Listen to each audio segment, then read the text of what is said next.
the second session of on the same theme of RPKI. So some of you have attended our workshops, and during the workshops on the last day of our routing workshop, we did an RPKI Deployathon. And as part of that Deployathon, we learned a few good lessons. We collected some good feedback. It was a nice exercise, a full-day exercise where we did some really cool things. And to give you an idea what we did, how we did, and what was the outcome of that, may I invite Dr. Philip Smith to present a quick overview of what happened.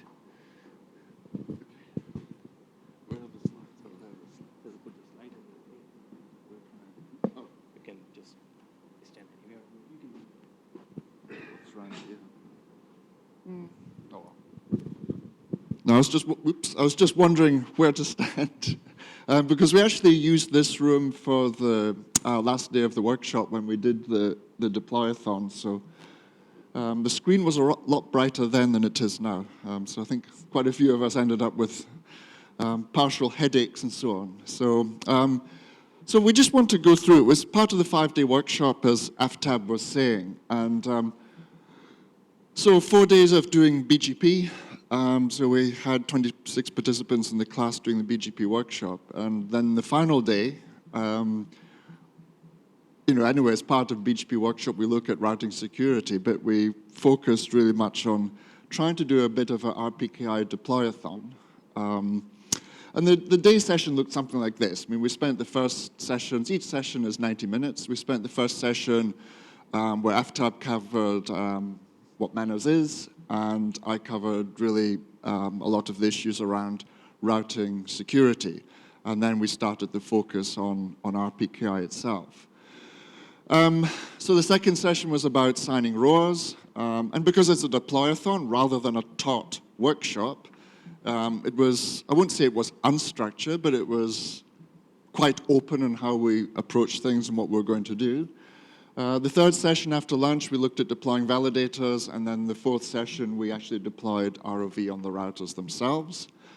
A cast of many, I mean, apart from Simon, Aftab, and myself who were teaching the workshop, we had lots of help from APNIC, including Warren, who spent all day and all night for many, many days building the virtual environment that we needed. Great help from George Margelson, Tom Harrison, Weta, and Zen, with really the signing part and some of the support with getting the validators going.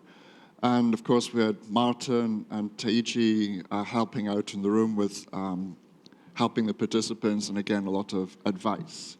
So that's what we were aiming to, at least this is where we started off. So the first session, I don't think there's much to say about that. In the last couple of days here, I've covered probably most of what manners and what routing security is. As I keep saying to people, routing security is not new. We've been doing this for 20 years plus, but it seems to be very fashionable at the moment. But it's worth looking at the other sessions and some of the learnings out of that.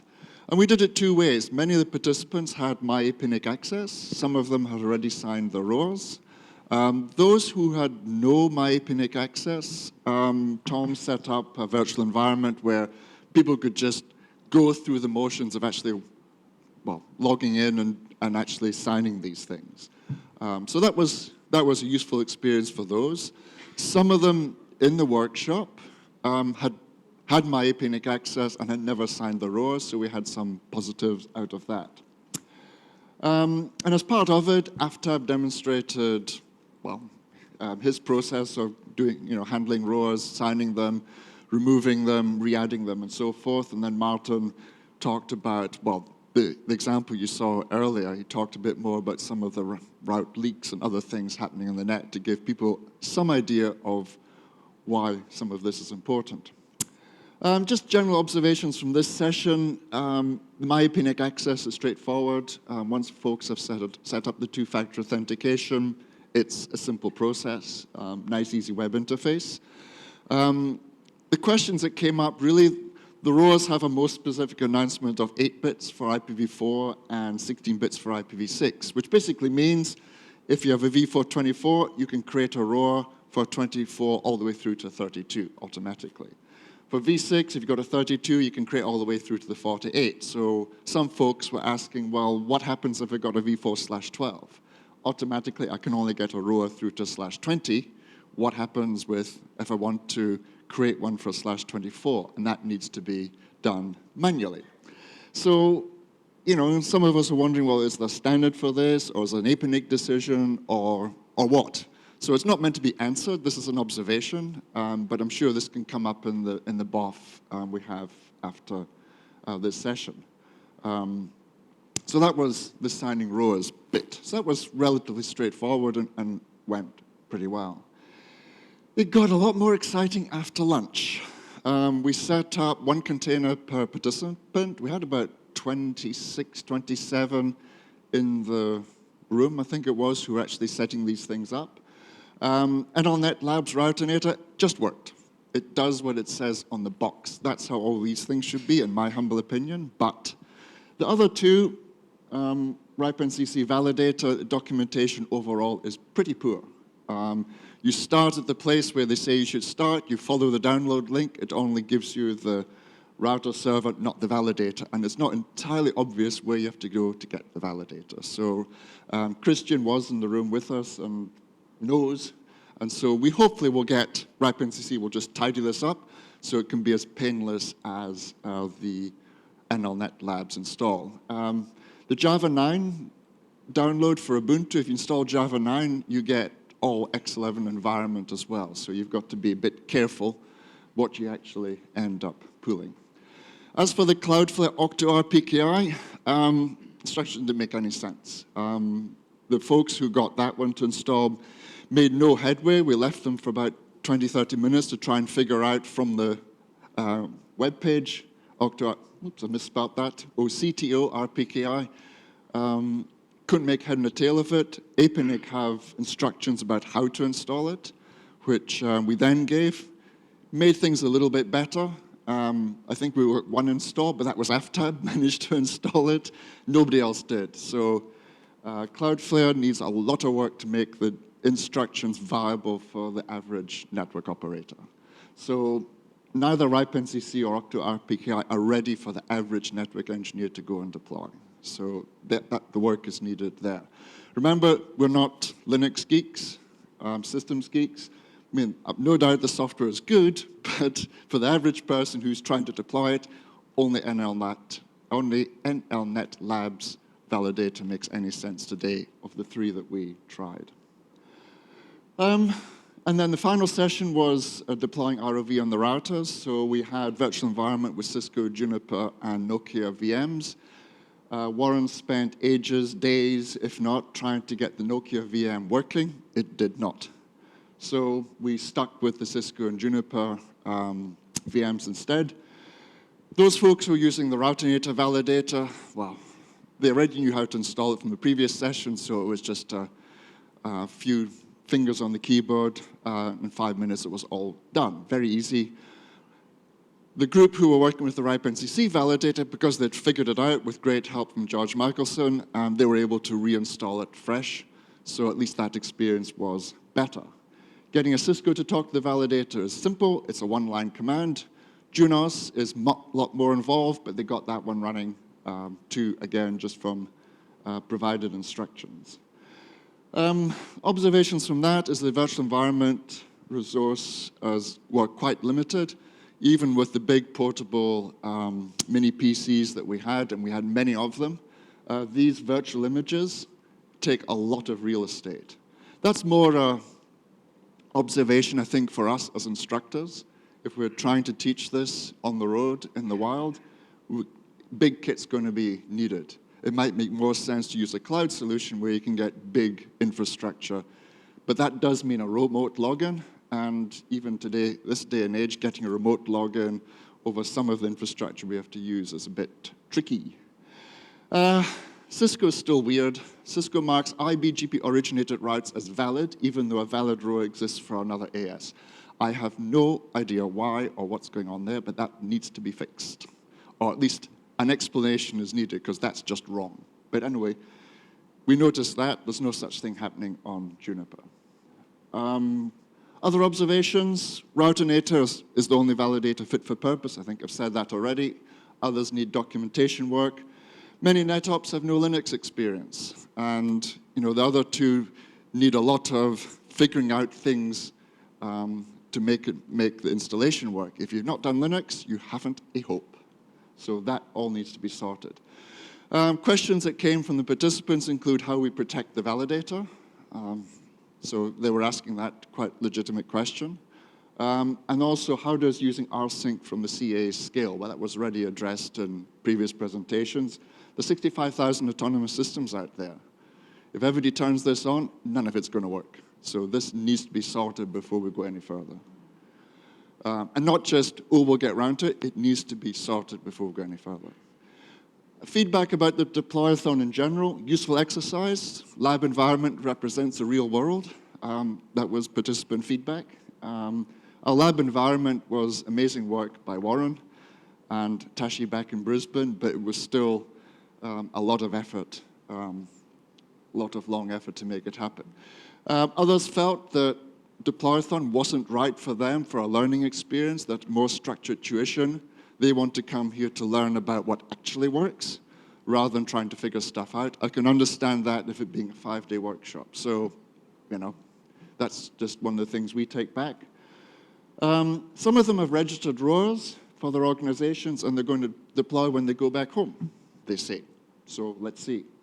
And then the virtual environment instability, quite a few were a bit worried about that. We had to go rebooting some of the virtual machines during the afternoon, which was, well, frustrating for the participants as well as the instructors to have to run around trying to troubleshoot problems. But that was it, pretty much. I think we all had fun. It was certainly very different. We ended up being late for the workshop closing dinner, so that was a good sign. People weren't running away in disgust. So there definitely was good interest in what we had done for that day. And that was it, pretty much. Thank you, Philip. Any question? I mean, as Philip said, it was a good exercise for us to learn as well. So if you would like to provide more feedback that how we can make it better, you're most welcome. Taiji. Hi, Taiji from APNIC. This is a comment. I was happy to join as a helper assistance. My comment is that the session was nice because we, as a APNIC, have a hands-on seminar 3 times a year, and the different environments like Juniper, Cisco, or maybe other routers at the same time is the kind of difficult part. So I do the same course with preparing the same routers, same array cache. But finally, in the session, almost all groups succeeded to validate the ROA and configure the routers. So the speakers and the helpers, the great team, and the attendees are also very nice persons, I think. And that means the people gathered at the session is not only the attendees or learn people, but also kind of key persons. They distribute the idea of the ROV. So the session was nice, gathering people we need to reach out, and the team brought this session was great. So I'm very happy to join as a helper. Thank you. Yeah. Thank you very much for your support. Any other question? Well, thank you, Philip. So, as you saw in this summary report, we we tried a couple of things, as that was the very first time we were doing something like this.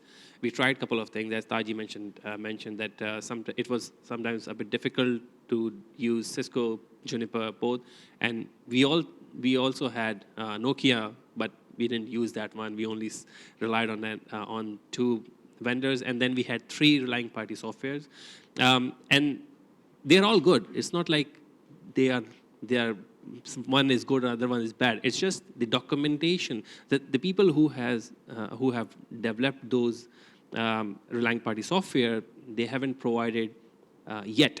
They haven't provided easy to understand installation guides. Because at the end of the day, a lot of network engineers have to deploy that, and which probably haven't touched Linux in many years or very beginner. So they were just worried about those things. And the relying party software market is growing, right? Many validators are coming in, and they're really very good. But we need to explore more. So to do that, we have Dr. Dima, who's going to explain what else is in the pipeline. Here you go. Thank you, Aptap. Good afternoon, everyone. I'm Dima.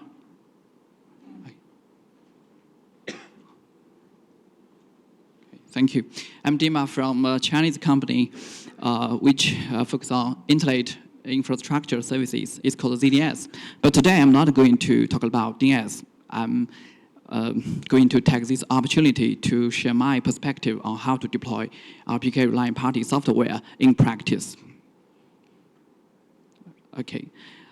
Before we touch upon the very topic of my presentation, I'd like to say a few words about the background for the following discussions. So the RPKI, as you all know, is designed to remedy the BGP flaw by functioning validation of both BGP origin and BGP path. In addition to some CA certificates, the RPKI produce some signed objects to do route origin validation and BGP-SEC respectively.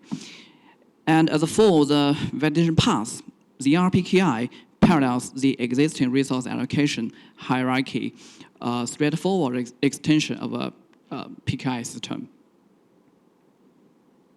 So moving along to the RPK overview, we can tell from this figure that the RPKI ecosystem actually involves 2 critical internet infrastructures. One is about the internet number resource allocation, and the other is about the routing system. We might as well call them the RPKI provisioning side and RPKI demand side. In the middle of the figure, the relying parties software downloads all the certificates, signed objects from all the RPKI repository across the world, verifies them, and distributes the validated cache to the routing system, enable routers to check authenticity of BGP messages they exchange. So in short, RPK relying party is utterly significant in RPK ecosystem. Obviously, the RPKI is making difference in an unprecedented way. That is, by the virtue of the RPKI, the internet number registry is taking role in routing control system. For one thing, the hierarchical RPKI gets involved with the BGP data exchange among flat networks. And on the other hand, adverse action towards the RPKI could accordingly harm the routing system. So with those arguments, I'm therefore reassured to know that the RPKI is actually turning the rigid risk from protocol into elastic risk from operation. Although granted, the RPKI is improving the security of the internet, but its operation security deserves our new efforts. So a set of technical standards could be a mighty guide, but not a prerequisite for success of RPKI operation in practice. Since the RPK provisioning side may provide the wrong data, it's necessary for us to do more than just synchronizing with it. So as we look at the RPK data flow, it's safe to say the relying party has a whole synchronized copy of the global RPKI. That is, it's the RP relying party represents the whole view of the RPKI to the routing system. So even there is something wrong with the provisioning side, the routing system will not be affected adversely as long as the RP offers the right information. So based on this observation, our next job is to identify a threat model at the provisioning side and a trust model at the demand side as a cornerstone to build RPKI safeguard. So which kind of adverse action could happen to the RPKI provisioning side? Here is a threat model described in IETF IFC8211, which, by the way, is authored by me and Dr. Stephen Kent, who is one of the main contributors to the design of the RPKI. This document is intended to provide a basis for design a future RPKI security mechanism that seek to address the concerns associated with such adverse actions. And the analysis in this document identifies a number of circumstances in which attacks or errors can have significant impacts on routing. So as illustrated in this three-dimensional figure, one can name a particular threat by giving adverse action form, sign object class, and provision side operation model. So I'm not going to see every detail of this threat model. You can find everything you need to know in this RFC. Trust model. So when it comes to trust model, I believe the most important element of any trust model at the PKI system is trust anchor. So according to those use case listed here, the ability to get local control is desirable by many ISPs. You can see those use cases. So local control, local trust anchor means means the ability that you can override the global PKI data locally at your discretion. As illustrated in this figure, in the RPKI system, the relying party is free to choose this trust anchor. So actually, there are two kinds of trust anchors. One, we might call it inbound trust anchor, which is from the RPKI allocation hierarchy, and the other is from a trusted third party. We call it out-of-band trust anchor. But how to get the local trust anchor? Actually, there are two efforts, at least at IETF. One is to pursue a parallel PKI locally, which is kind of complicated. It's called the LTAM, Local Trust Anchor Management, and has been killed at IETF. And the other is a simple alternative, just by overriding the local vanity cache. It has been published as the IETF IFC 8416, which, by the way, is co-authored by me and other two RPKI experts. So moving along to this slide, I would like to reiterate the significance of the RP. Two key points. It's the RP to choose the trust anchor, and it's the RP to management the vanity cache. So technical requirements. What I am getting at here is any RP is supposed to meet some basic requirements, which could be further divided into some orthogonal functionalities, such as fetching and caching repository objects, processing certificates and CLLs, processing PKI repositories and objects, and distributing vanity cache to the routing system. And you can find all these technical requirements at the IETF working group document. Technical requirements of the relying party also involve some security plugins, since the RPKI provision side is not always right, and the ability to get local control is desired by some ISPs. So as far as I observe, at least three security requirements could be supported by the relying party. That is detection of errors or competition that occur in repositories, the ability to remedy the mistake from the provenance side locally, and establish a local view based on local trust anchor.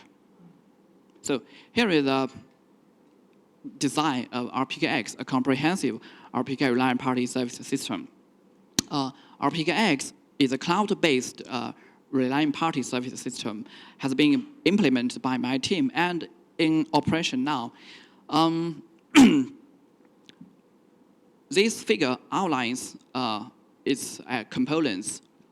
In addition to the basic RPKI validator function, RPKX has got a data competition detector that can be used to ascertain the rowers competing with each other, the errors from the provenance side, and a local trust anchor component that is specified by IFC 8416 to remedy the mistake locally. And RPKX has a validated cache server interface for distributing validated cache in JSON format over HTTPS to RTR server, which is close to BGP speakers. And if you are already familiar with the IFC 8416, you will know the reason behind why the JSON format here is employed to support incremental update of RPK validated cache. And RPKX further provide a web interface to give access to visualize RPKI data, which can help ISPs to carry out early warning and emergency response. So, among others, a rower round origin authorization is one of the most important RPKI standard objects. Since we all know RPKI is a distributed database, so given two different roles could be competing with each other, bringing about data inconsistency. So it's necessary to figure out the potential competition between rowers. So our RPKX system can find out which roles are competing with each other and what is the corresponding impact on routing system, and gives a potential solution for the provenance side. Okay. So according to our design, the detector or the monitor of RPK may trigger the use of local trust anchor. People may wonder, is there a standard way to do so? Yes, there is. There is the IFC, as I mentioned, it's called IFC 8416 SLUM, simplified local internet number resource management with the RPKI, allows ISP to use a private address space and AS number with the RPK and to protect routes from adverse actions. By configuring a SLUM file, our RP system can generate a set of SLUM filters and assertions to modify the validated cache at its discretion before delivering to the BGP speakers.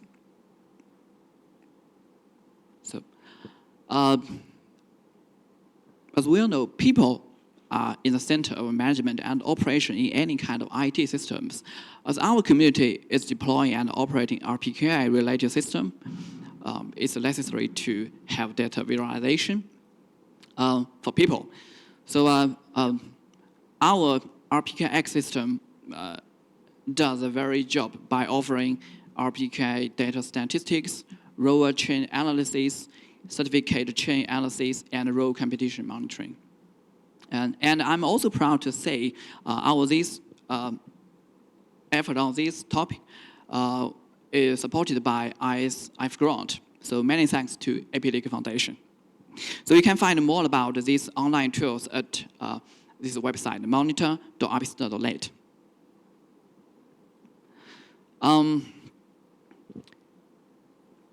All that we have done is based on RPster, a relying party software, open source software. RPster is short for Relying Party Security Technology for Internet Routings. It's initially developed by RPKI team at the BBM, and now ZDS has assumed responsibility to maintain of it, with Dr. Stephen Kent as the advisor and me as the administrator of this project. And to facilitate function extension and easy deployment, a new version, RPster 2, is on the way, and my team is implemented with Go language. And I expect it will go published by the end of this year. And moving to the end of my presentation, I welcome you to have a try on RPKX and RPster. RPKX service is free, and RPster is open source, available at the GitHub. Thank you very much.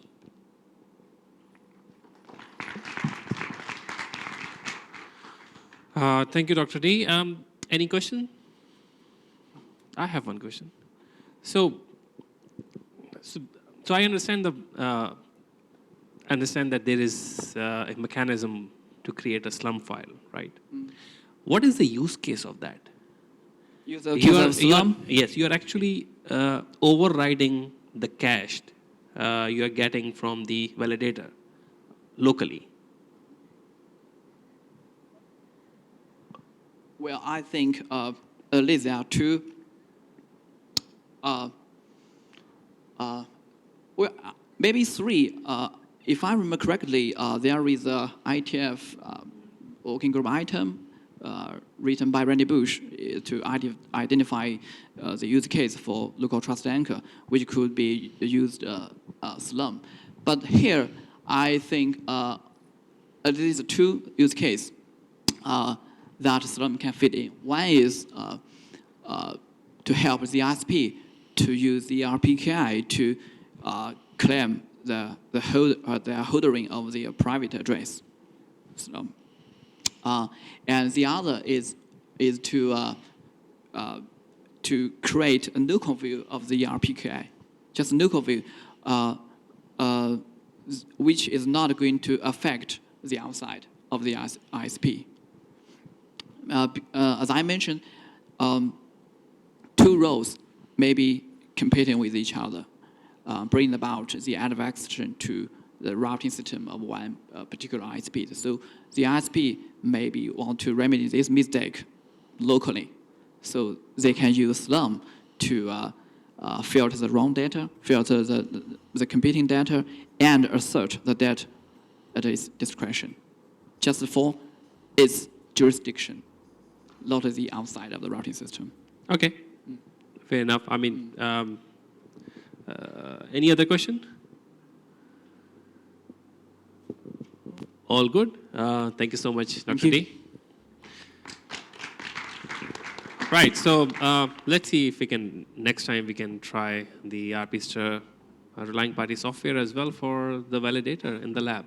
And then we'll have 4 to test, or maybe more. I was looking at it, and I got an email from a friend in Latin America saying, oh, we are using this one, so try this as well next time. So there's a long list now. We can do in Melbourne probably during the Apricot. So moving forward with that, unfortunately we got a message from the NLNet labs that they will not be able to be here in person, but they have an ambassador here who will be presenting on behalf of Routinator, their new version. And of course, he'll start with explaining why they have named it what they have named it, and what is the history behind it, because I have no idea about that one. George Michelson next.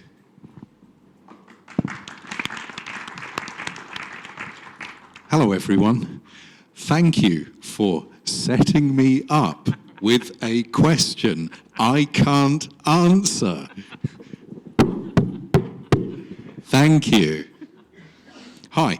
So Alex Band and Tim and Martin really badly wanted to come and talk about this product because they are really excited about the work they're doing, but unfortunately they just can't make it. And I'm the volunteer who said he would speak about it. Please understand that I can't answer questions in detail. If issues come up, you will need to speak to NLNet Labs. But I do advocate for this software because I've used it. I've used it in the field, I've done deployments, I've seen how this works. And it's interesting software in many, many ways.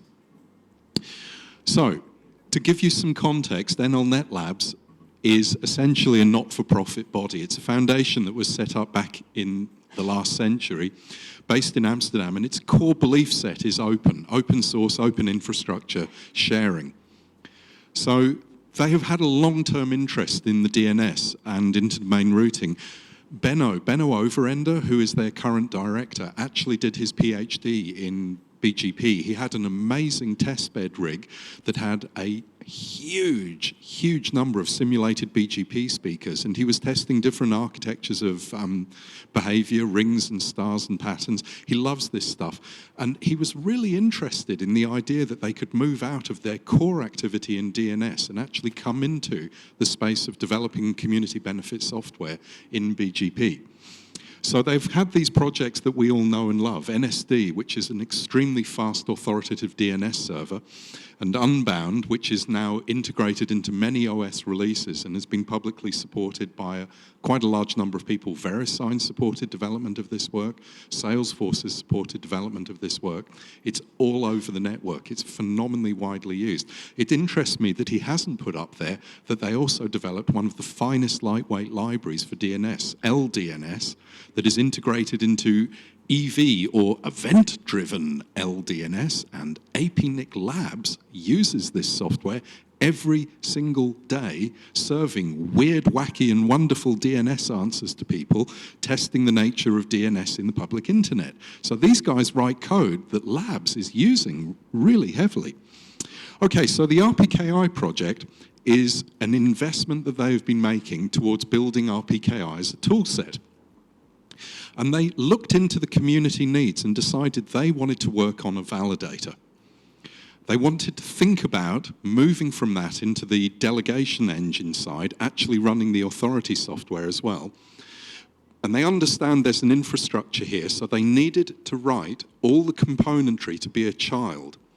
To be a child in RPKI is speaking what's called the provisioning protocol or up-down protocol. And specifically, if you're a child, you're looking up.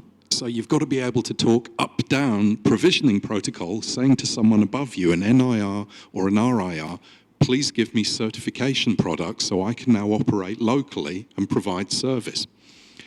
But if you want to be full service in this, you have to be facing down as well. You've got to do both sides of the protocol. And this actually is a different investment in effort. It's quite interesting that a lot of people in early design phase in this software didn't actually think about the upside, they only thought about the downside, because the principal architects were writing systems as the RIRs, and we only have children. So we didn't invest, some of us, we did, APNIC did, we thought about this problem. But these guys also thought about this problem, they implemented both. And they have included this extra function, which is the RPKI publication server, which is now critical for distributing that information out into the community. It's very widely funded. There's a lot of involved parties here, names that I'm sure you're familiar with. And it is wonderful code. So Routinator 3000, I would love to know what was going on in their heads when they thought about this. I think it must be a reference to something like a Juice-O-Matic 2012 or... I'll give you the example. Yeah, okay, so we're going to get a reference from Martin Levy, who is a pub trivia expert. The point is that doing work on the toolkit down inside, working on underneath software in Relying Party, it meant they actually bootstrapped an understanding of the problem space, because if you're working in cryptography, you have to be able to work with quite a lot of different things. Principally, X509, which is the major standard in IETF land as RFC 5280 and subsequently, and that's the exposure of the public-private key structures using this encoding called ASN1, which is a product of long ago in the 1970s when we all thought binary encoding on the wire had to be as efficient as possible. And it is impossible to read this format. It is a telco nightmare. If you've done SNMP, you have used ASN1. It is the worst encoding known to mankind. And you can tell that because they include the acronym BER for binary encoding rules and DER for derived encoding rules. Yes, one standard in ASN1 wasn't enough. We had to invent 2 ways of encoding ASN1 because more standards are better. So CMS is the mechanism that Russ Housley and others worked on for defining cryptographic messages written using public-private keying. That's another critical component. And they were looking at this saying, what do we want to code this in? We want to code this in a modern language. We don't want to use assembler, that's C. We don't want to use an interpreter, that's Python. We don't want to use lots of braces, that's Lisp. And they came down to choosing between Go and Rust. So Go, the Go proponents in the room would be exemplified by my friend Martin Levy and his friend Dimar, who are both thinking of using Go. This is a C language developed by Rob Pike and Ken Thompson. It is an amazing, amazing C-derived language that is extremely functional, easy to develop in, and deploys lightweight small code. And Rust is also a wonderful language. In particular, it's strongly typed, or possibly weakly typed. I can't remember which, but it has types. It's a typed language, which means it checks the integrity of the code at compile time and derives much safer runtime states.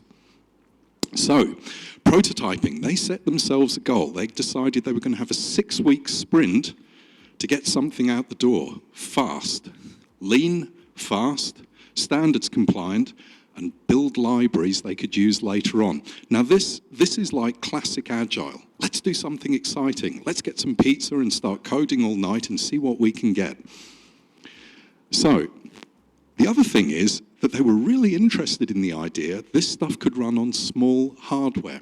And Rust has a wonderful property that you can target it to really small memory footprints. They've actually been able to develop a version of this code which will complete the entire validation state in less than 512 meg of memory. 30 seconds to fetch every certificate product in the world, construct a memory model, validate them, write the crypto out, and dump to disk a CSV or JSON file of the validation states in a Raspberry Pi.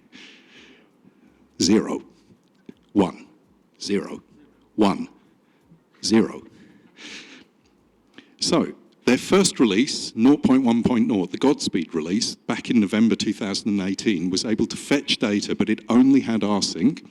It could do full verification of certificates and ROAs, and it could dump out CSV JSON and RPSL format data. Now that RPSL, that's an interesting decision. They said, you know, we maybe just want to make this backwards compatible. How about if we make it spit out validation states that people already have tooling to consume? That's a cunning trick, right? That's a really easy way to fit into people's existing filter generation logic. Very smart move. They also decided to make information available using the protocol that Philip and others were training to use today. So this is the standard mechanism for receiving validation state flows, the triple state, valid, invalid, unknown, the mechanism to get that into BGP. Lots and lots of feedback. So this is actually one of the first things that came out the door after the development of the principal validator most of us have been seeing, which is the RIPE NCC investment. Funnily enough, it's the same people behind the technology, because Tim was one of the principal authors of the RIPE NCC codework. That was written in Java, had a larger memory footprint. It also had a fully integrated web view. This one, it's a stripped down version, much smaller code.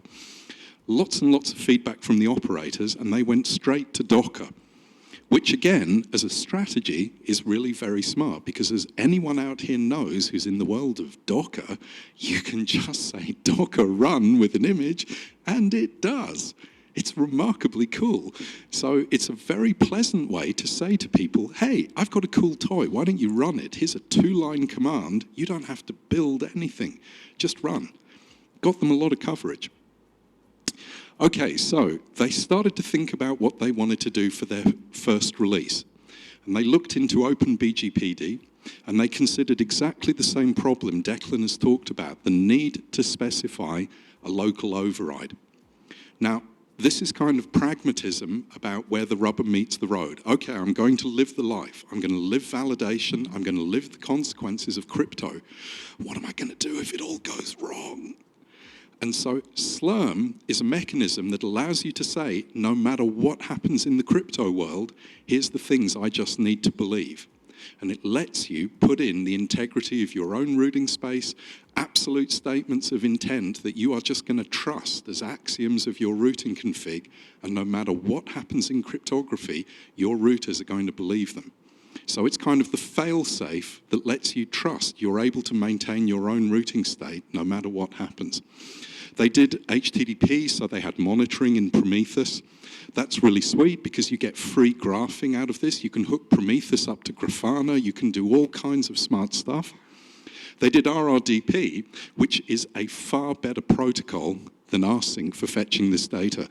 If I got one thing out of that workshop, it was an esteemed colleague of mine who is going to tell us what Routinator means, who said to me, we have to deprecate rsync. We have to stop using rsync. This is just the wrong protocol for fetching this data. Now, there might be better protocols than RRDP. We could be putting this data inline in BGP, for instance. But if we use an HTTP protocol, we can reticulate the whole of the world with this stuff in content networks. We can put this stuff out into the cloud. Much better protocol. So it had filter outputs for ASN and prefix. They had a whole bunch of stuff. Okay, they're in launch.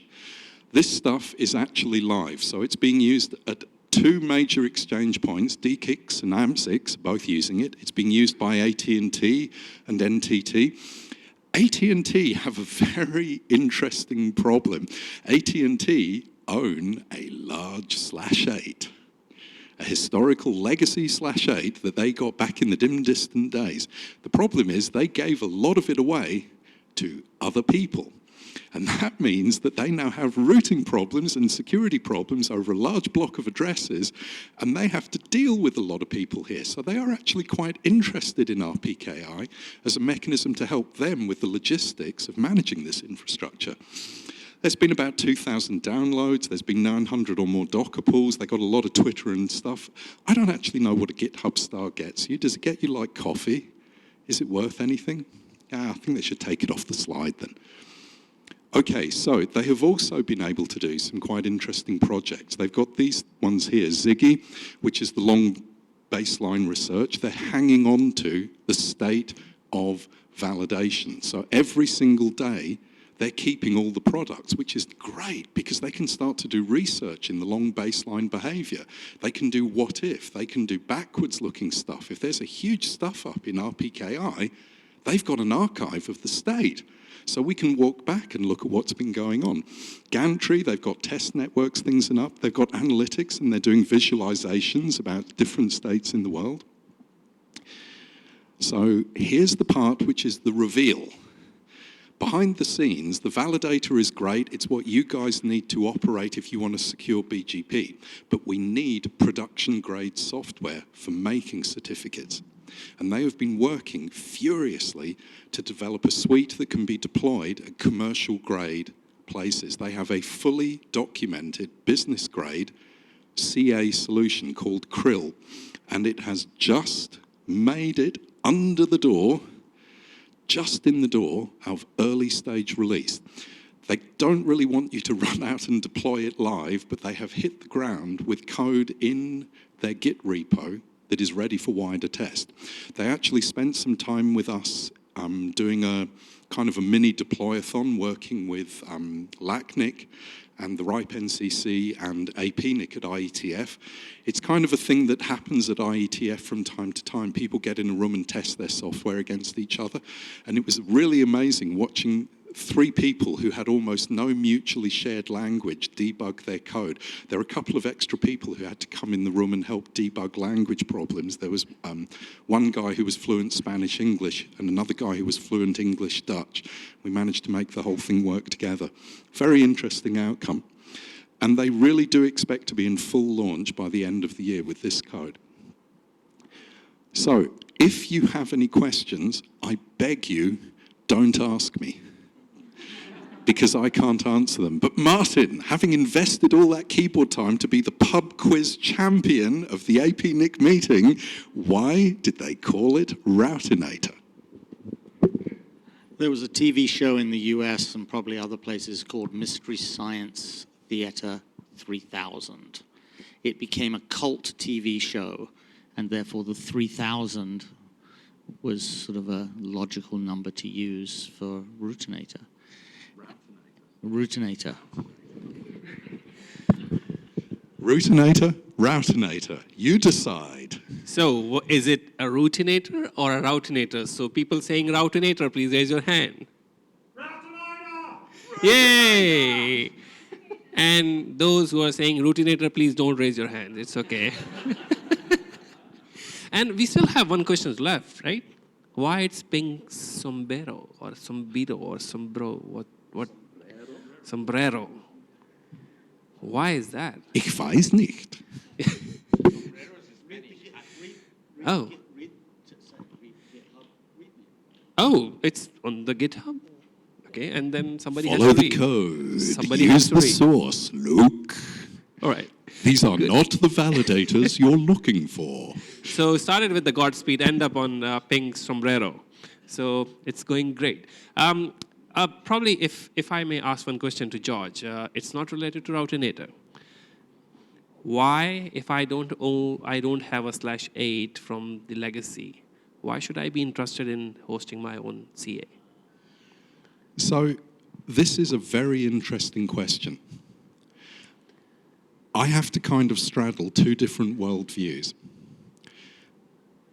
Running cryptographic software raises very interesting questions about what you think is the integral part of what you're doing. If you're producing cryptographic products, you have keys. You have to guard keys, you have to maintain keys, you have to respect keys. There are questions around behaviors in keys. You actually are starting to subscribe to some principles that are embodied in things like certificate practice statements, certification practice statements. You enter a door which gets a lot more complicated than you necessarily want. So hosting, which is what we mostly do, hosted solutions are very attractive to people. But if you're in the world that you've got a big network with a lot of assets, you actually have an investment in NMS, IPAM in-house, right? And you want integration. You want this service able to do things, deploy some blocks, change routing, make something happen, right? And if you're long line into a hosted solution, into a GUI, you can't do that. So the interest in running your own CA, to me, is principally that you have enough investment in automation. You want a system that signs when you want it, not when you can afford to go offline, go into a room and use an offline system to make the product. AT&T, because of this legacy block that they sub-delegated from, have a complexity that they actually have to intuit intent in routing behind a huge number of sub-allocations in this block. And if I remember the AS number correctly, I'm not sure, I think it's like AS 701 or something, they actually have a problem. 7018, they act as backup for everything. They're announcing the covering, right? And it means they've got to understand relationships here and effectively provisioning problems here, and they have low proof threshold. They have no information because a lot of this stuff predates business to business now. So for them, this technology is about the opportunity to say, you give me a signed product, I can talk to you about this. But the thing is, to get a signed product in that block, you've got to be under AT&T because they've got the block. So they need a machine that can act as the engine to drive the signing force. Use the force, Luke. Cool, I get your point, absolutely. So right now, we have any other CA other than the 5 RIRs? RG.NET, a research instance that Randy is running, might be the only commercially visible standalone CA right now. We in APNIC used to have an automatic turn it on feature in my APNIC. You just do some exchange in that to get tokens in us, and we would transfer from hosted to up-down. And the problem is when people turn it on, all their RPKI products go to a strange place, because the first thing people do is they build a system that has default settings and they publish rowers that say, oh, you can validate me by going to localhost. And that doesn't work. So we actually decided, let's not leave that door open, let's close that door and say, if you want to run one of these puppies, come and talk to us and we'll work with you to bootstrap you into a valid state and then we'll glue you in. No one's come in the door yet. But I think they will, because as the volume rises, the need for someone in this state, an NTT scale or a Verio scale or someone like AT&T, they're going to come up and say, you know, we have a complex network. I think we need to host. And we're ready for it. There's no barrier to entry. You could do this right now. So if, sorry, so if you are not AT&T or NTT or anybody else of that scale, can I pass on this message to this audience saying, don't worry about that? You don't need to worry about this if the declaration of your routing intent can be reasonably well expressed as a small number of things. If you have a large, complex set of things that you need to announce with variant states, or if you are doing some dynamic BGP where you want to vary these visible states frequently, you might. But most people's BGP is remarkably stable. You own your address, you assert your address in ways through origination that are really not that changing. And so your engagement in this is low. Having made rowers, what you're mostly doing is maintaining rowers. And we actually in APNIC have had some remarkably long-lived RPKI assertions. We have things that have been stably asserted in RPKI back to before 2017. They came in once, they said, yes, that's my BGP, please do that. We're maintaining a model, reasserting rower state to represent that quite stably for years and years. It's not a lot of work. Perfect. If no other question, then thank you so much. Thank you for listening. Please sign your addresses. Right. Thank you, George. Moving on. So you heard in the previous session from TWNIC that how they deployed the RPKI in the NIR. Next is Taiji to explain how JPNIC did it and if they are having any difficulties or it was easy and how the community is picking it up. So over to you. Here you go.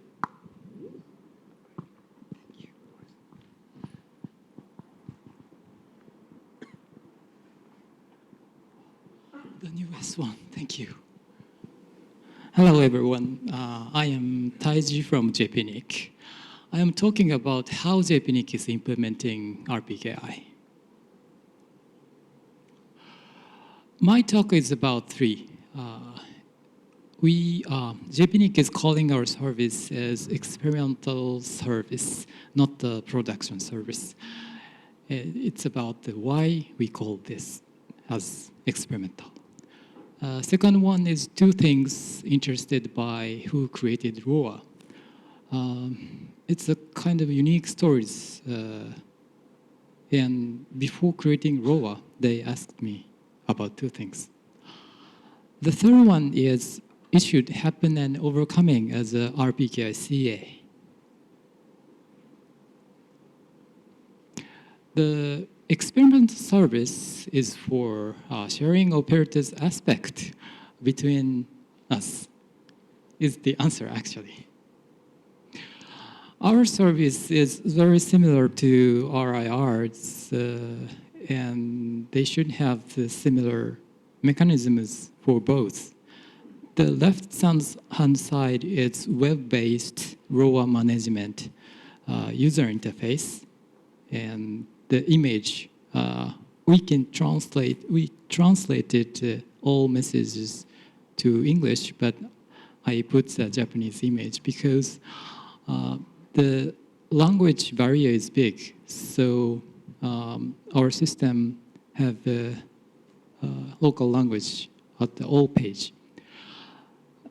The right side image is the configuration page for BPKI configuration, but no one used this at this moment. The design of the user interface is very simple. We try to make this simple. The simple page has the image for the ROA is simple, and ROA, RPKI is simple. But after, it's about 3 years after we launched the website, I found that alerting is needed, not only making this simple. Alerting on BGP route and the difference between BGP route and the ROA. Not only showing on a web page, but also alerting or send a message to the users who created ROA is needed currently, but not implemented yet. As an experimental service, we put the RPKI validator, and it's also translated to local language. This is a more accessed web service than the ROA web I showed the previous slide, because this page can be accessed by everyone. They don't need any authentication credential before accessing to APNIC system. So this is used for checking ROA is correctly created for the creators of ROA and other persons who does not have the IP addresses, but they can see which address is issued, which address is in ROA in the world.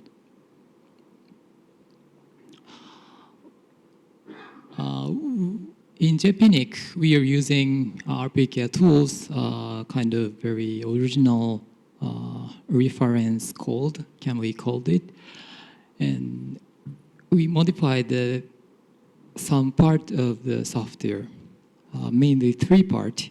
I always explain the 3 for the other NIRs to implement their service. One is multi-language support. The local language is very important to deploy for, and having the peoples understand what is this and what is going on. The second part is user authentication, because the registry have their own authentication method. APNIC have the digital certificate, client digital certificate for access to our system.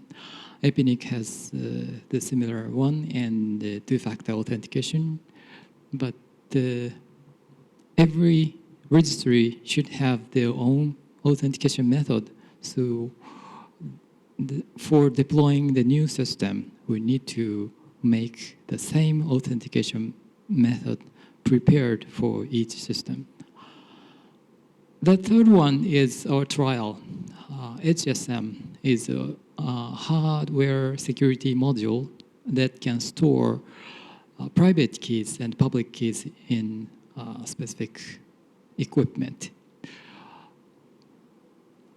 In addition to utilize existing code, RPKI tools, currently combining services for ISP is getting important, because as I mentioned in the previous slide, the users of web interface for creating ROA, they want to check if the ROA is successfully created and published to the world and verifiable in ROA cache.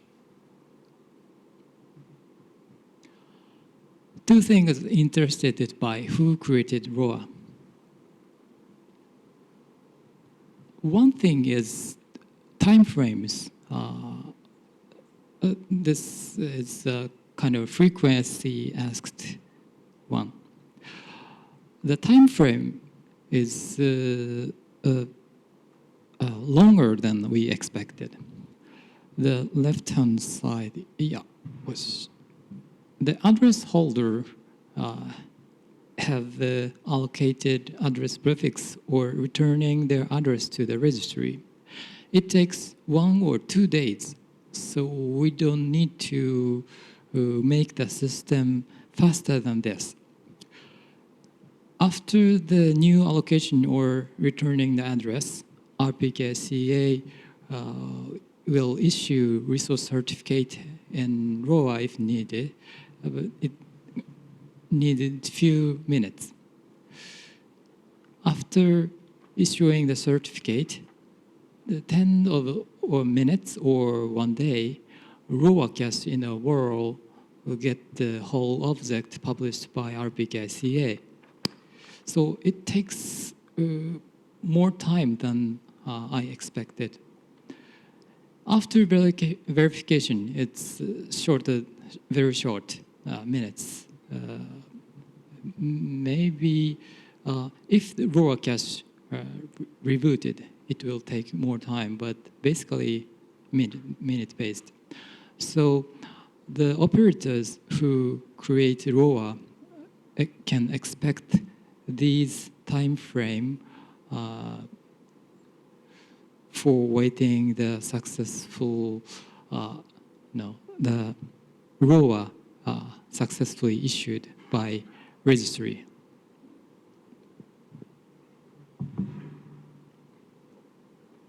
The second one is AS0. AS0 is for attestation of the prefix should not be used in a routing context. And this has strong needs in Japan. Because it's to be able to do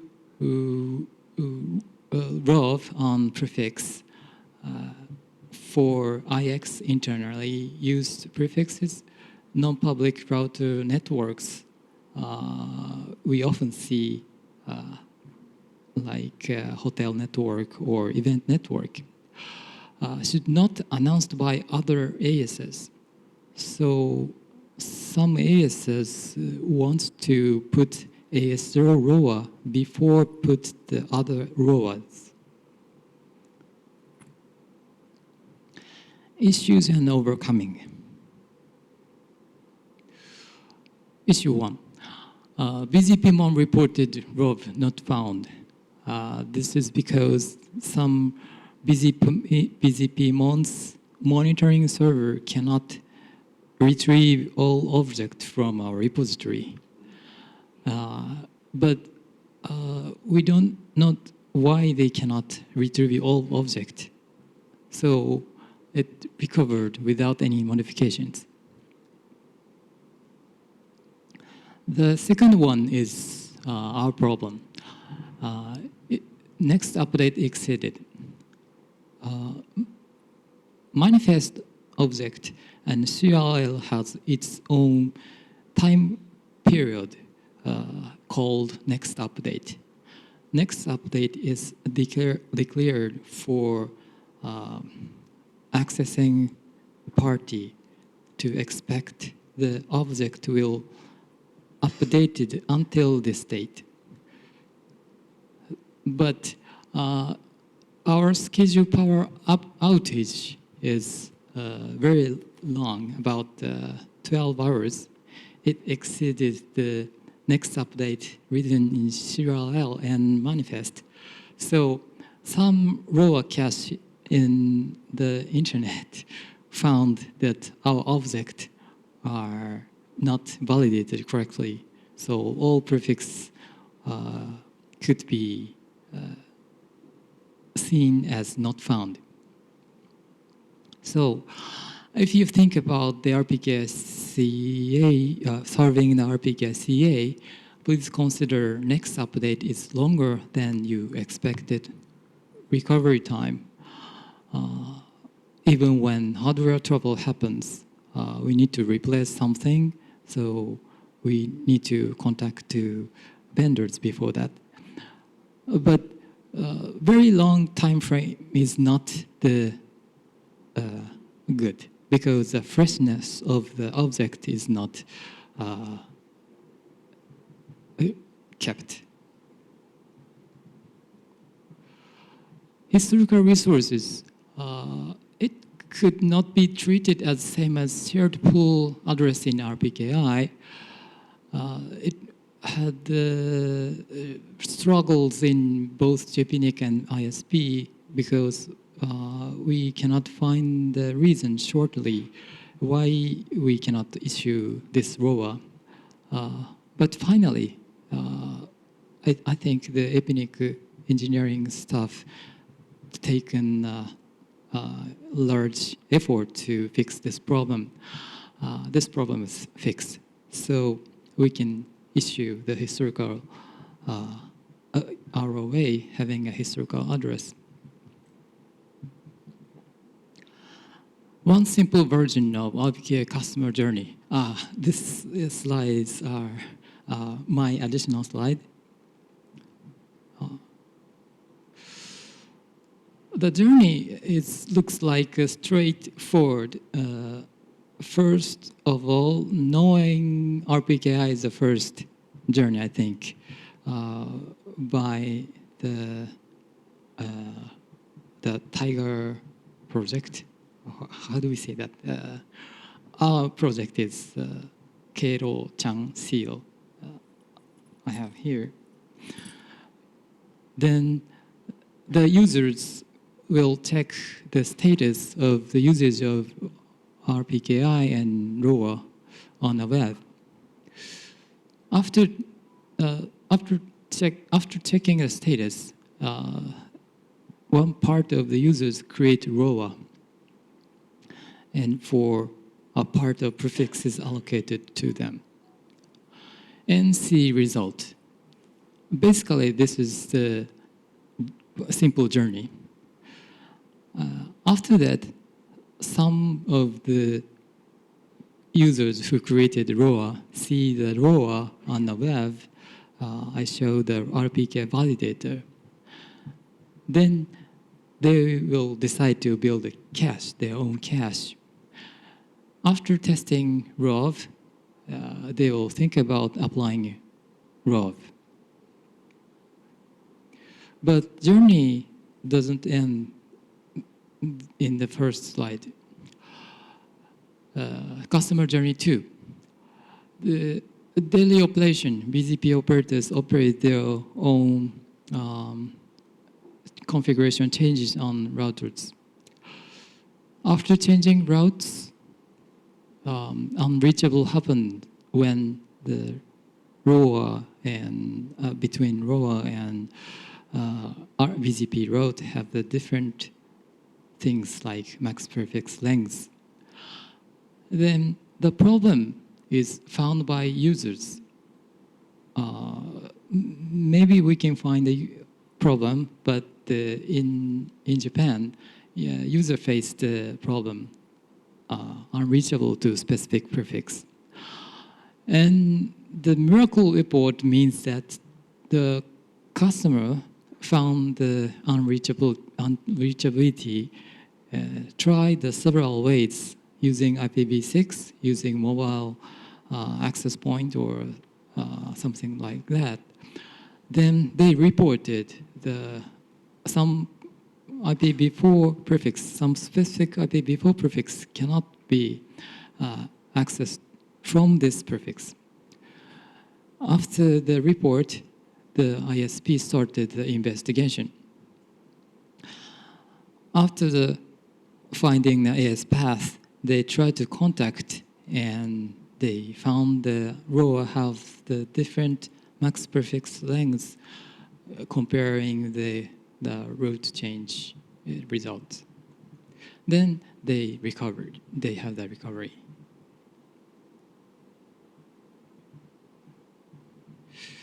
About this reachability, I had a blog post for both APNIC blog and RIPE Labs. So please access to the blog. And other entries also have an interesting. Then what's next? In my view, this is not for the using the tool, or this is not for adoption itself. So please remind what we are doing really. This is to secure BGP network. It means that finding risks and recovering from troubles are essential. So number is not only the indication of security. So covering rate is very important, but it's not showing the level of security is up. So let's involve the people. The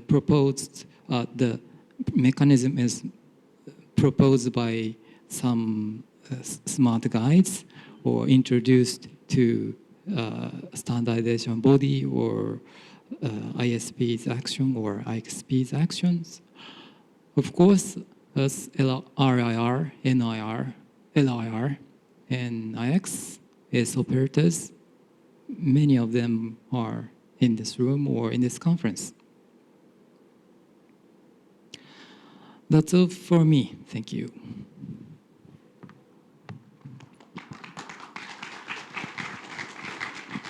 Right. Thank you, Taiji. Any question? Yep, Dr. D. Dima from ZDS. Taiji, thank you for your presentation. Would you please go back to slide 13?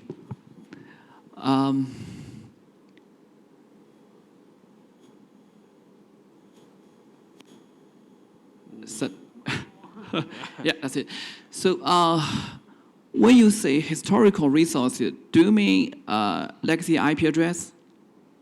Legacy IP address, which is allocated from IANA to Japan organizations, not just from APNIC. What do you mean historical resources? Basically, can I answer as a yes? Because before the registry exists, there are some network, they already have their address. So the address should be allocated from IANA or the person who acts as registry. That's the main. So at the present, who certify those historical resources? APNIC or JPNIC? The address is actually already settled as some specific holders, and APNICs, they have the maintainer, and we have the IP address holder record. So the address is already in the database, so we can handle them. So it's a kind of configuration or the setting up those resource holder object. Okay, we can go into detail at RPKI BOF. So exactly. So that I have this question marked for APNIC to answer that one of what they are doing about the legacy resource and how they're going to bring it. But for the BOF, not right now. Relax, Jeff. Right, George. Sorry. Yep. Please go ahead. Hello. I'm Praneeth from India Professional Community, and I have a very curious question. Might not be really relevant, but please tell if you can. Is there any work on universal acceptance going on at JPNIC? excuse me, I cannot catch all the word. Universal acceptance going on in JPNIC. Universal acceptance Yeah, means up- that Universal acceptance is basically involving the regional communities as well into the internet with the help of local content and local languages on the internet. So we have software in the local languages which everybody can access. So there's a lot of work going on around it. Maybe Adrian can focus more about it later. So the JPNIC who is also in Japanese. Yes. Right, so sometimes it is trouble for us to read it. So, but they most of the stuff in JPNIC is in Japanese and in English, of course. So with the ROA, that's machine-to-machine language, I would say. So that's absolutely universally acceptable. So I would say it's, but most of the stuff you have is in Japanese. So if this is what you're trying to ask. Yes, so, exactly. Yeah. Yeah. Thank you. Oh, thank you. Okay. Thank you, Taiji. Thank you so much. Right. I mean, if you have more questions, remember, we're going to continue into proper Q&A, more discussion right after this presentation, the last presentation we're going to have right now. Just a quick update. We got a message from NLNet Labs saying Pink Sombrero is a hat somewhere in Edinburgh in a pub. They're trying to figure it out which pub is that. So they said, just hold on, or probably somebody else can help them out. Which our wizard, the pub wizard Martin, is still looking and Googling. Let's see if we can find out soon.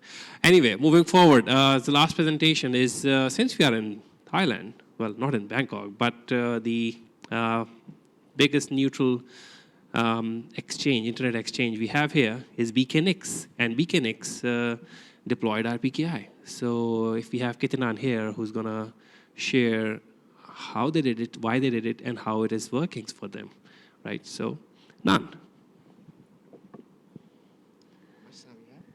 How much? 15. Okay. Or maybe, yeah, 15. Okay, thank you, Aftab. So, I'm Kitinan from BKNIC. So today I will talk about RPKI deployment at BKNIC Raw Server.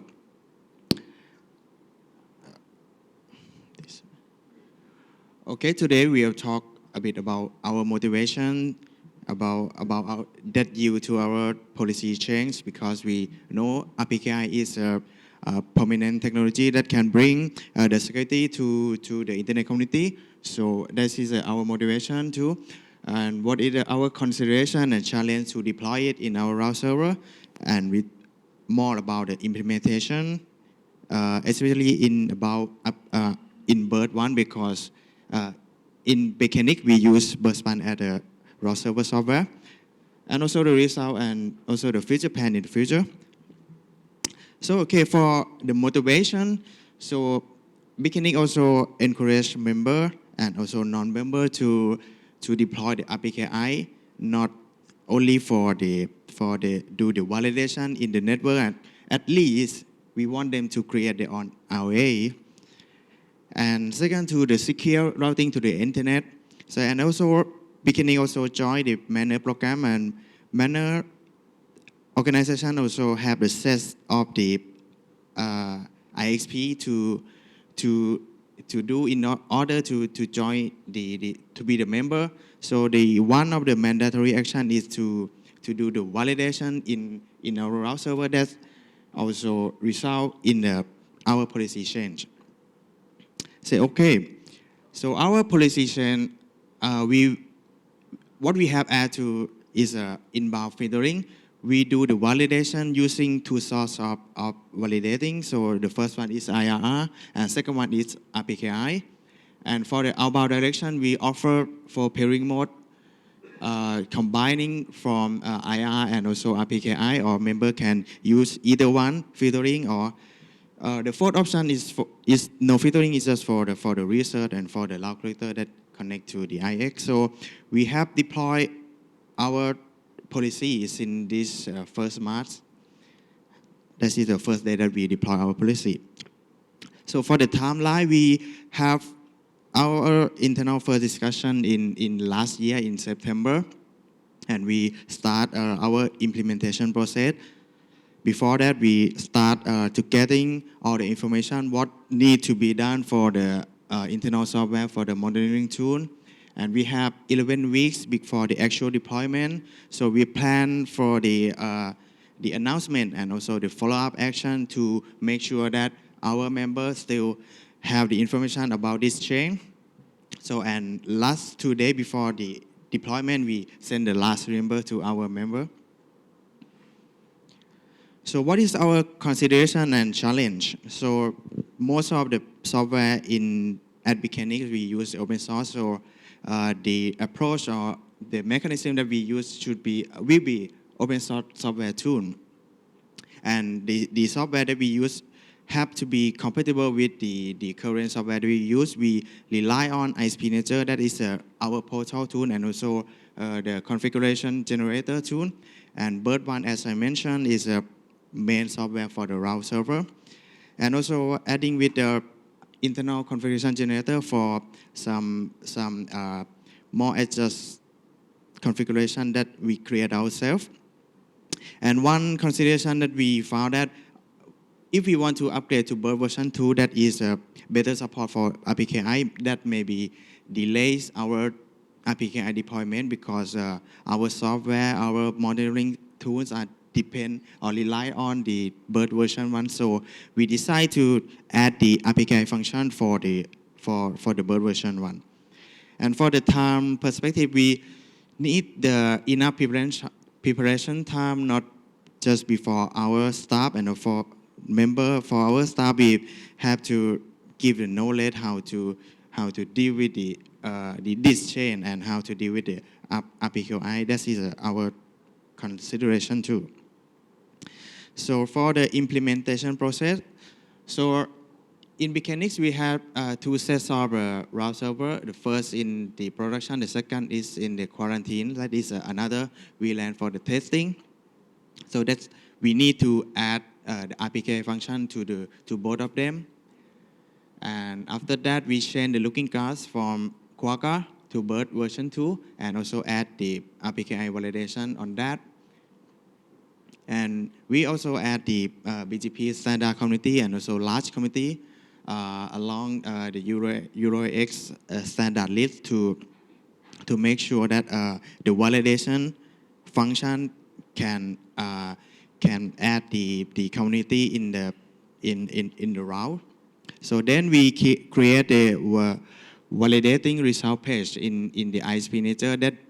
That is a result from the looking glass. So the reason we create it is for the member, that member can see what they announce and to review the announce. And RPKI also email the result to the member to see that what is the result of for the announcements. So we documentation the change on the website too, how we validate the route with II and RPKI. So then we develop internal program to do this all thing. Yes, first we add the RPKI function in the quarantine server first, and then add it to the production one. So this is the main 3 main components to be need to add to achieve the ROA function in Bird 1. So the first is update the ROA. We need to put the ROA on that. And second is a validating function. And the third one is the export filter. That is the same for the outbound filter. So I will talk a bit about the RPKI in Bird 1. Like I mentioned, in version 1, it doesn't support RPKI RTR protocol. So the mechanism that we have to put the ROA table in the daemon is to statically and also or statically or dynamically in Bird they manage it separately. So this is the way how to define the static ROA. We create the table and define the prefix, MAC length, and also the origin. So we can use two kind of approach. The first one is to make it all in the same configuration, and the second one is you can use the include in a separate file. So for the static RA, you cannot add or delete or edit. So if you want to change, you need to update the hard configuration and then use the bird configure to make it take effect. So the second approach is add the RA dynamically using the bird C command. Show, add, delete, or flush is same as remove. So, but in bird version, in bird itself, it doesn't support the protocol, but there are external tools that can also inject the RA to the daemon also. So you can find it is a bird RTR lib CLI. So it's separate for the bird version 4 and 6, and this is how you run it in dynamically. So we made a comparison how to add it statically or dynamically, and yeah, you can see in the table. So we think that for the static one, we can manage all through the process. So we should to add it statically. So this is how we update the RA. We set up some validator from the software out there, RIP validator, Routinator that we have do it Deployathon already. So we make the backend server to get it to get the RA from the cache, and then we maintain the separate file for the V4 and V6, and then we put it in the real raw server. So second is a validating function. So validating function can perform by the function RA checks. You can see that we put the RA check in the import filter towards the BGP session with the member. So the RA check can result in three results: valid, unknown, and reject. And for the beacon server, we reject the invalid log. So for the revalidation, because bird itself, when you load the new RA, bird itself they don't know which protocol to revalidate again. So the possible workaround, you can use a reload command, or the second approach, you need to make some change in the import filter, and then bird will know that if there's any change in the filter, they need to revalidation in that protocol again. So this is the variable that APNIC use to force the BGP protocol to revalidate by do the route refresh and revalidate again. So for the last thing, we create the import filter that we select that member can select which route that they want to receive by using the board validation or ether validation. So that's the main T step. So the result after the left picture is the traffic before chain, and the right traffic after chain. We didn't see the traffic is going to the same train and didn't cause the decreasing on the after we change the policy. No any complaint from our member. And we also create this kind of the result page that we create in the ISP manager. So each member can see the route that the result of the validation. So most of members still remain the default policies using IRR and PKI filtering. Just only 2 members that choose IRDB filtering only. No member that choose only RPKI. So maybe the future plan we will definitely upgrade to the bird version 2 also, and that's we don't need to maintain the static RA. We may deploy more route collector and get more static about the invalid and make it graph for each member. Okay, do you have some question? Wow, you have a couple of questions now.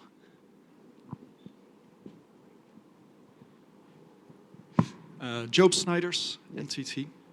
Can you go back 2 slides, please? Forward, please. Yes. So you offer your members a number of choices. Yes. some of which are more secure than others. And we've previously in this very room had the same conversation with the people from JPNAP. It appears to me if none of the members choose the no filter option, why would you not remove the option? If you remove the option, nobody can accidentally click it. Okay, so for the no filtering option, you mean the no filtering? We don't let the member choose this one, but we have this option. But to achieve this option, you need to tell the reason why you want to do this first. Then we will So select this. in your portal, there's a field Yeah, you type, I want to receive invalid routes, and then Yeah, you will your- see four options, but you can select just only first three. Ah, I see. Okay. Okay, that is from a user interface perspective a much safer approach than Yes. actually offering the option. Okay, thank you for the clarification. Thank you. Hello, I'm Andre Philip, one of the BIRD developers, and I would like to ask you one question. In your presentation, there was written that upgrading to BIRD version 2 would cause a major delay because of changes in the backend system. And I'm wondering what was that specifically, because I don't see any reason why upgrade would delay. You know, the configuration is roughly the same. There's a small syntax change, but there are no much changes. You can also run BIRD 2 in the same regime as BIRD 1. So what was the main problem there? Yes, you mean why we want to jump to the version 2? Yeah, I think jumping directly to BIRD 2, you would gain the RTR protocol and all the luxury related to that, while you had to do quite complicated path to adding RTR lib interface into BIRD 1, which seems to me odd, but I'm sure you had some reasons for that. Yes, I see. So I think jumping to the BIRD version 2 is not that hard, but we want to remain all the monitoring stuff to work in BIRD version 1, and we still want to more focus on the validation and effect that will be effect to the member. That's why we leave to do it in version 1, even though we have to doing more stuff. And yes. Okay. Thank you. Anurag Bhatia, Hurricane Electric. I have two questions. One is about, you mentioned you have IRR-DB as well as RPKI filtering. Yes. What if you have conflicting results? So if for a specific member, IRR is failing, route object does not match, but the RO is okay, RPKI check comes okay, would your route server announce the route in that case to other members? So maybe I would go back to this one.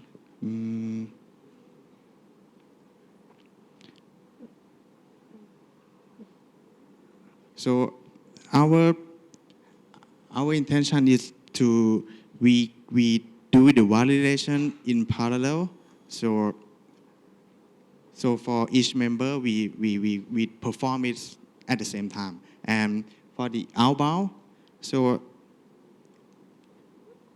each member can select the result of the validation on the other side.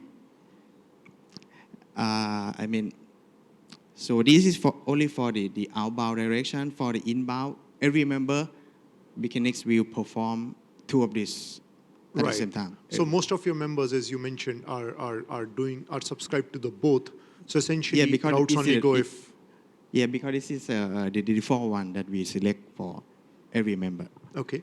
And the other question I had was about the IRR-DB. Yes. You gave some stats about the RPKI, but for IRR-DB, did you found issues with members with bad route objects or with issues like missing AS sets or missing the AS set definitely.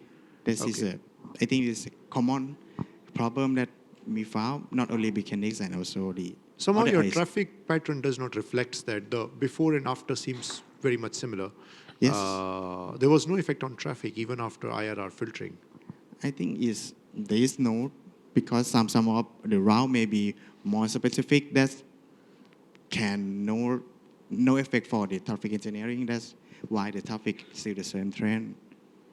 Right. Thank you. Yep. Thank you. All right, Nan, thank you so much for that. you. And then I would say we are going to quickly switch our mode to a more interactive and more informal. Yes, you can take off your shoes if you want to. Just be more informal. So, and then I request AV guys to switch over the presentation to a different one. And while it's happening, a quick update on Pink Sombrero. NLNet Labs is sending an expedition to figure out where that pub is in Edinburgh. And